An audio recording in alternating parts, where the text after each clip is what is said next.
Friday, November 10th, 2017, Monaco 64, home of alternative economics and contrarian views. So it's just about gone 9 o'clock in London. I want to look at the markets, the Dow Theory, and the London housing market. So let's start with the markets. Gold 1283.50, down $1.50. Range has been 1282.50 to 1287. So still stuck in this range here for the last few days. Silver is trading at $17, up about a cent and a half. Range has been 1695 to 1705. The Dow futures is down 30 or down 0.13% at 23,422. S&P 2578 down 5 or 0.2%, and the Nasdaq future is at 6,300 down 6 or 0.1%. Currencies are fairly steady, not much move. Sterling 131.46 up 2 pips. Euro 116.33 down 8 pips. And dollar is a little stronger against the yen marginally, up only about 8 pips. The Nikkei, on the other hand, has continued to trade lower. Yesterday we had that key reversal where during the day session in Tokyo, the Nikkei made a 26-year high. The Nikkei was, up, I think, 5% or more, and then it turned around intraday and dropped 3.6%. So we had like a key reversal. And don't forget, the Nikkei regular session is already gone for Friday. So the market's closed in Japan, but the futures keep trading on the CME. Nikkei futures, they're down 200 points. So this is in the aftermarket. And I used to trade the Nikkei futures on the CME for clients. So, and I think you can also trade it on the CIMEX, Singapore exchange. So the Nikkei aftermarket today down another 1%. Oil still holding above $57. The WTI, West Texas, 57.25. So the Dow Theory. What's that all about? So it says here, this is from Investopedia. This theory maintains that as the industrials make things or, services, and the transports take, the Dow Jones transportation average should confirm the trend of the Dow Jones Industrial Average, with a divergence indicating a potential reversal of the trend. A potential. It doesn't mean to say that it's a certainty, but it could happen. So let's have a look at what the Dow transports have been doing, recently. Well, it made an all-time high on the 13th of October. Just above 10,000. It was 10,080. But since then, that's been the high, and we've been going down. And yesterday, as you can see, we closed below the 100-day moving average at 95.52 is the moving average. And yesterday, the Dow Jones Transportation Average closed down 1.18% at 95.17.5.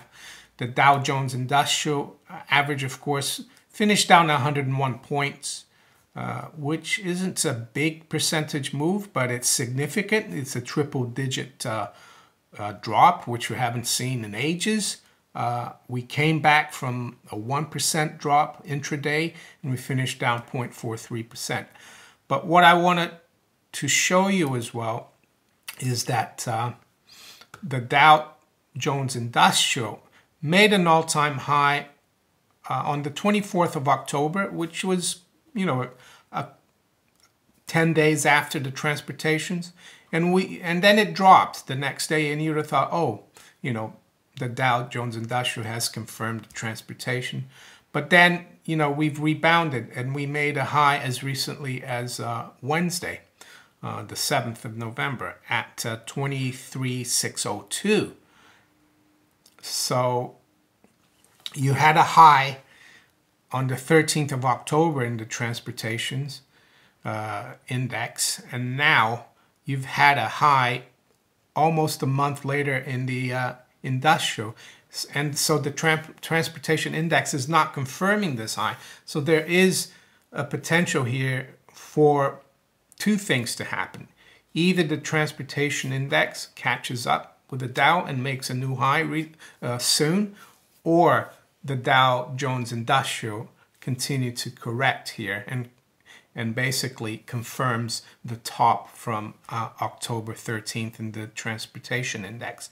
So am I saying we're going to continue to see weakness in the stock market? Maybe there's a good potential. Am I saying there will be a collapse and a crash? Maybe, but it's not a certainty. That's what's happening in the stock market, and I think it's interesting to keep an eye on that, Dow Theory. So what about the housing market? Well, there's an article here on Zero Hedge. It says London house prices battered from all sides. And they talk about a survey, October 2017 survey by the Royal Institute of Chartered Surveyors. And it says it reported the largest proportion of respondents seeing a drop in London house prices versus the previous month since 2009. So London housing market seems to be turning around. And I want to talk about housing, how I see housing.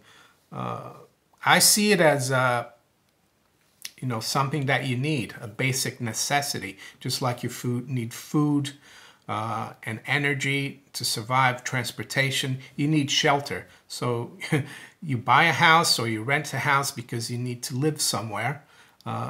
But in a fiat money world, though, when the government and the central bank debase the currency over decades, having a house, your own house, as a property, as an asset, becomes kind of a protection against inflation, because a house is something real, bricks and mortars. It can't be produced out of thin air like central bank fiat money. So it does become a good way to store wealth, but it doesn't mean to say that you don't get bubbles. And at the moment, I think that house prices in the UK and especially in London are overvalued in relation to people's earnings.